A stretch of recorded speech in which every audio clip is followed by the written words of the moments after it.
Los contagios continúan descontrolados, pero algunos países comienzan a eliminar las restricciones por el coronavirus.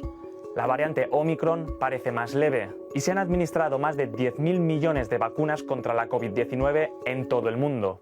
¿Estamos quizás ante el fin de la pandemia? Lo analizamos con datos y expertos. Me gustaría reiterar el firme llamado que hice la semana pasada al referirme a un plausible final de la pandemia. No quiero decir que todo se haya acabado ya, pero sí subrayar que en la región europea hay una oportunidad para controlar la transmisión debido a la congruencia de tres elementos. El director de la OMS para Europa se refiere a estas tres variables: alta inmunización de la población debido a vacunas e infecciones previas, el fin del invierno y la menor gravedad de la variante Omicron. Esto en Europa, claro. Entonces, ¿qué pasa con Latinoamérica? ¿Podemos empezar también a olvidarnos del virus? Vayamos por partes. Empecemos con la nueva variante. Como parece ser menos grave, algunos aseguran que Omicron es inofensiva. Esto es engañoso. En Sudáfrica, donde se detectó por primera vez, los casos se dispararon, pero las hospitalizaciones no. Y eso a pesar de una baja tasa de vacunación, pero con una población más joven, eso sí. Algunos estudios señalan que esta variante prefiere las vías respiratorias superiores y no los pulmones, lo que explicaría por qué es más contagiosa, pero menos grave. Sin embargo, eso no quiere decir que Omicron sea inofensiva. Definitivamente no se puede afirmar que Omicron es igual a un virus de resfriado común. En efecto, si usted tiene una buena inmunidad, es decir, si está completamente vacunado y se contagia con Omicron, es muy probable que la infección que usted presente se parezca a un resfriado. Es decir, es desagradable, pero no peligrosa. Para aquellos que no están completamente vacunados, hay posibilidades de que sea leve, pero también podría ser muy grave y morir de esto. A Latinoamérica, Omicron llegó más tarde. Junto a Asia, es la última zona del planeta afectada por la variante. Hay un crecimiento importante del número de casos, pero que no se acompaña del número de defunciones, porque las personas ahora están más bien vacunadas. Creemos que en 2-3 semanas vamos a tener ya el periodo máximo de transmisión de Omicron en América Latina y la tendencia es que después empiece a disminuir. El fin del invierno es otro de los motivos para pensar en un posible fin de la pandemia. Omicron se extendió rápidamente por Europa durante los meses más fríos del año, pero los ingresos en centros sanitarios no evolucionaron de la misma manera. Tomemos, por ejemplo, el caso de Dinamarca. Las infecciones se dispararon, pero las hospitalizaciones no siguieron el mismo ritmo. Y aún sumidos en el invierno, los casos parece que empiezan a caer. Todo esto hace que no solo Dinamarca, sino también otros países nórdicos como Noruega, Suecia o Finlandia hayan anunciado el fin de prácticamente todas las restricciones. Pero mientras el hemisferio norte camina hacia la primavera, el sur lo hace hacia el otoño. ¿Qué repercusiones tiene eso para Latinoamérica? Es lo más probable que ocurra una situación parecida a la que ha ocurrido en la temporada otoño-invernal en Europa.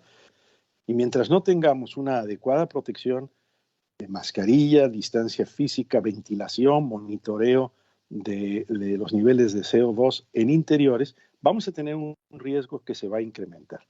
Esto en la medida en que hay una incidencia presente con virus circulante y que puede ir a más en esa situación otoño-invernal, debería de alertarnos para entender que hay que tomar medidas de protección y medidas restrictivas, además de acelerar la vacunación en todos los grupos de edad, incluidos los niños. Hablemos entonces del último punto clave de cara a un posible fin de la pandemia: las vacunas. Muchos siguen dudando de su eficacia y algunos incluso aseguran que los vacunados tienen más posibilidades de infectarse que los no vacunados. Esto es falso. La afirmación se dedujo a partir de una prepublicación, es decir, un estudio no revisado por expertos realizado en Dinamarca. El estudio analiza la efectividad contra una infección de una pauta de vacunación de 2 dosis, con Pfizer y Moderna. En el caso de la variante Omicron, pasados entre 3 y 6 meses, la efectividad cae claramente por debajo de 0. ¿Cómo es posible? Tres razones explican este resultado. La primera, los vacunados viajan más. De hecho, así es como Omicron entró en Dinamarca. La segunda, los vacunados acuden a más actos sociales en espacios cerrados, como conciertos y cenas en restaurantes. Y la tercera, existe una distorsión estadística. Lo explica uno de los autores del estudio. Cuando se da una situación así, se tiende a ver más infecciones en las poblaciones vacunadas.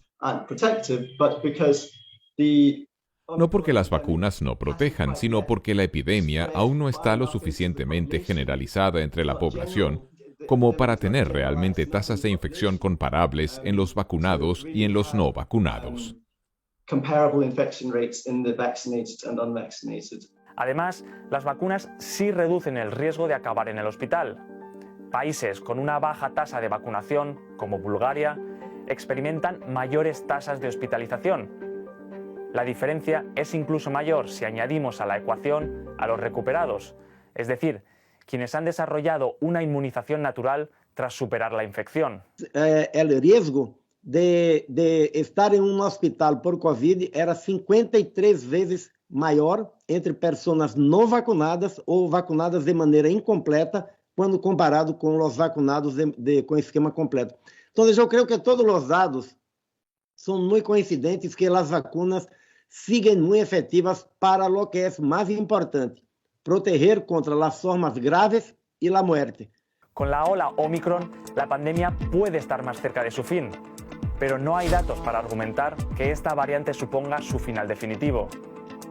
De hecho, ante la capacidad de mutación mostrada por el virus, la posibilidad de erradicarlo por completo a través de la inmunización colectiva parece ya una meta imposible, al menos con la actual generación de vacunas. Por eso, algunos gobiernos sostienen que está llegando el momento de dejar atrás el concepto de pandemia para empezar a hablar de endemia.